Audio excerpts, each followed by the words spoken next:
Progressive club है ना, ये प्रोग्राम जो है वो इसी चीज़ के ऊपर में किया गया है और ऐसे ही लोगों का एक समूह है, एक कम्युनिटी है यहाँ पर जो कि लाइक माइंडेड है एंड दे फील कि like now is the time, now we need to think about. कहीं ना कहीं हमारी अंडरस्टैंडिंग में चूक हो रही है, कहीं ना कहीं हमारी इंफॉर्मेशन लेवल के अंदर में चूक हो रहा है और ये प्रोग्राम जो है यहाँ पर यही उन एक्सपर्ट्स की द्वारा बनाया गया है आफ्टर 30 ईयर्स ऑफ एक्सपीरियंस के अंदर में वर्ल्ड ओवर, और वो यही कह रहे हैं कि now is the time we need to work out. तो मैं 2-3 बातें बस आपसे कहूँगा कि जिस पर ध्यान देने की ज़रूरत है। सबसे पहली चीज़ है कि आज के टाइम पे अगर स्टैटिस्टिक्स ये कहती है कि अगर परिवार में अगर एक भी परिवार के अंदर में एक भी व्यक्ति को कोई ऐसा लाइफस्टाइल चैलेंज होता है, द वर्ड इज द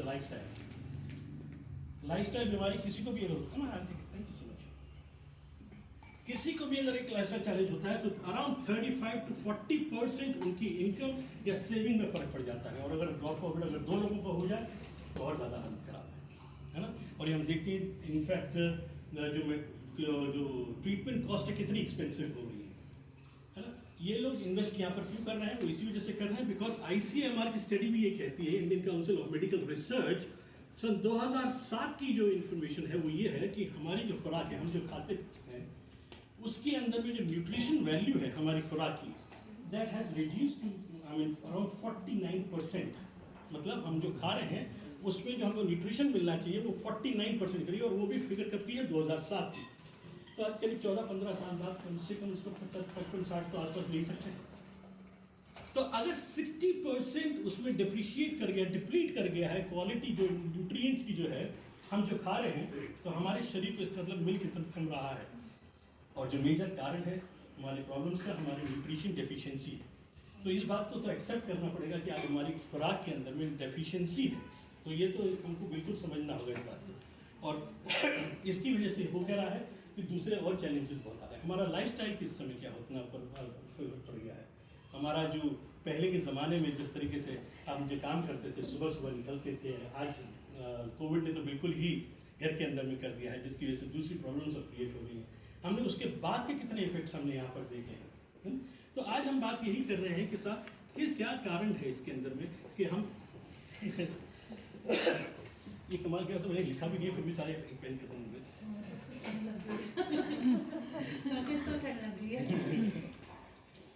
तो ये जो इन्फॉर्मेशन है ये मेरे ख्याल में ये हमारे 2 चीज़ों को रूल आउट करती है कि जी हम अच्छा खा रहे हैं, है ना।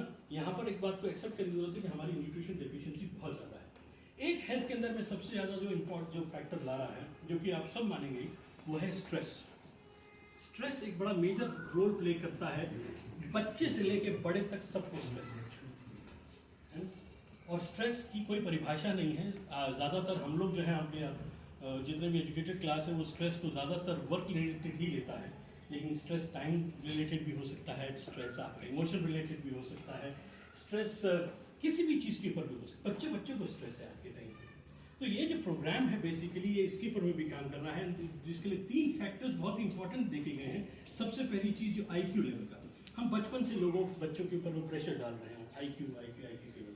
बट लेकिन एक बात ये समझ लीजिए कि लाइक IQ लेवल जो है वो आपको बहुत अच्छी जॉब दे देगा, but does it promise you good lifestyle, a great lifestyle? I doubt, है ना। इनफैक्ट शुरुआत यहीं से ही हो जाती है। एंड देन यहाँ पर हम बात करते हैं EQ की बात करते हैं, इमोशनल क्वेश्चन की बात करते हैं। हम लोग बड़े ही ज़्यादा डिस्टेंट हो रहे हैं इमोशनली, बातचीत नहीं हो रही है, बातचीत हो रही है तो मैसेजेस के थ्रू ही हो रही है। पर्सनल कम्युनिकेशन, अंडरस्टैंडिंग, रिलेशनशिप में बहुत ज़्यादा